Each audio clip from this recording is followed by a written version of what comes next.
தமிழ்நாட்டில் நடைபெற்று வரும் வாக்காளர் பட்டியல் சிறப்பு தீவிர திருத்த பணிகள் அரசு ஊழியர்களுக்கு பதிலாக திமுகவினரே கணக்கீட்டு படிவங்களை கொடுத்து திரும்பப் பெறும் பணியில் ஈடுபட்டிருப்பதாக பாமக தலைவர் அன்புமணி குற்றம் சாட்டியிருக்கிறார்.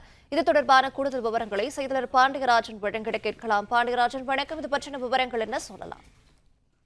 பாமக தலைவர் அன்புமணி ராமதாஸ் வெளியிட்டிருக்கக்கூடிய அறிக்கையில் வாக்காளர் பட்டியல் திருத்த பணியில் திமுக நிர்வாகிகள் ஈடுபட்டு வருவதாகவும், வெளியில் அப்பாவி வேடமிட்டு திமுகவில் மோசடி செய்வது திமுகவின் தொழில் எனவும் விமர்சனம் செய்திருக்கிறார். தமிழ்நாட்டில் நடைபெற்று வரும் வாக்காளர் பட்டியல் சிறப்பு தீவிர திருத்த பணியில் அரசு ஊழியர்களுக்கு பதிலாக திமுகவினரே கணக்கீட்டு படிவங்களை கொடுத்து திரும்ப பெறும் பணியில் ஈடுபட்டுள்ளனர். ஒருபுறம் வாக்காளர் பட்டியல் திருத்த பணியில் முறைகேடுகள் நடைபெறக்கூடும் என்று முகாரி ராகம் பாடிக்கொண்டு, இன்னொரு புறம் இத்தகைய முறைகேடுகளில் திமுகவினர் ஈடுபடுவது கண்டிக்கத்தக்கது எனவும் அன்புமணி ராமதாஸ் தெரிவித்திருக்கிறார். சில இடங்களில் இத்தகைய முறைகேடுகளில் ஈடுபட்டவர்கள் எதிர்க்கட்சியிடம் சிக்கி தப்பி ஓடிய நிகழ்வுகளும் நடந்திருப்பதாகவும், ஒரு ஊரில் வாக்காளர் கணக்கீட்டு படிவங்களை வாக்குச்சாவடி நிலைய அதிகாரியிடமிருந்து திமுக நிர்வாகிகள் வாங்கி தங்கள் கட்சியின் ஐடி பிரிவின் மூலம் வீடுகளுக்கு கொடுத்து வாங்குவதை எதிர்க்கட்சியினர் கையும் களவுமாக பிடித்துள்ளனர் எனவும் அன்புமணி ராமதாஸ் குறிப்பிட்டிருக்கிறார்.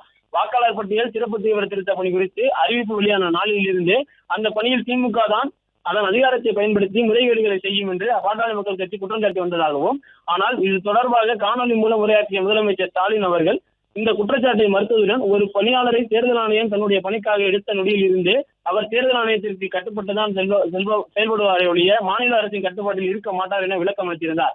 பணியாளர்கள் தேர்தல் ஆணையத்தின் கட்டுப்பாட்டில் இருந்தால் கூட அவர்களை திமுக அரசு அச்சுறுத்தி தங்களின் மோசடிக்கு துணை சேர்த்துக் கொள்ளும் என்பதற்கு சிறந்த எடுத்துக்காட்டுதான் இப்போது நடக்கும் முறைகேடுகள் என அன்புமணி ராமதாஸ் குற்றம் சாட்டியிருக்கிறார்.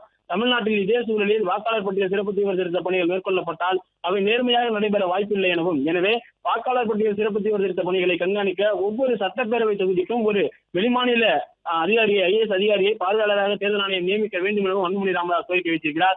வாக்காளர் பட்டியல் சிறப்பு தீவிர திருத்த பணியில் சட்டவிரோதமான முறையில் ஈடுபடுத்தப்பட்ட திமுகவினர் மீது சட்டப்படியாக குற்றவியல் நடவடிக்கைகளும், அதற்கு இடம் கொடுத்த வாக்குச்சாவடி நிலைய அதிகாரிகள் மீது துறை சார்ந்த நடவடிக்கைகளும் உடனே மேற்கொள்ளப்படுவதை தேர்தல் ஆணையம் உறுதி செய்ய வேண்டும் என வலியுறுத்துவதாக அன்புமணி ராமதாஸ் அவருடைய அறிக்கையில் குறிப்பிட்டிருக்கிறார்.